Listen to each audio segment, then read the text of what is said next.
শিল্পকলার ক্ষেত্রে চলচ্চিত্র অঙ্গনে এবছরে 21 পদক পেয়েছেন ফরিদা আক্তার।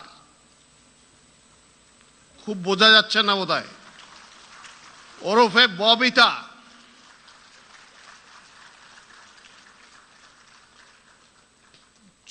চলচ্চিত্র অঙ্গনে ববিতা প্রায় 300টিরও বেশি চলচ্চিত্রে অভিনয় করেছেন। ববিতা অভিনীত মুক্তিযুদ্ধ ভিত্তিক চলচ্চিত্রের মধ্যে অন্যতম অরুণোদয়ের অগ্নিসাক্ষী, আলোর মিছিল, আবার তোরা মানুষ, আন্তর্জাতিক স্বীকৃতিপ্রাপ্ত চলচ্চিত্র অশনি সংকেতের তিনি প্রধান অভিনেত্রী।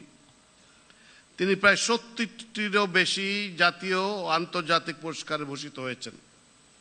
তিনি জাতীয় চলচ্চিত্র পুরস্কারে মোট 4 বার শ্রেষ্ঠ অভিনেত্রীর স্বীকৃতি লাভ করেছেন। অভিনয়ে গৌরবোজ্জ্বল অবদানের স্বীকৃতি স্বরূপ ফরিদা আক্তার ববিতাকে এবছরের 21 পদকে ভূষিত করা হলো।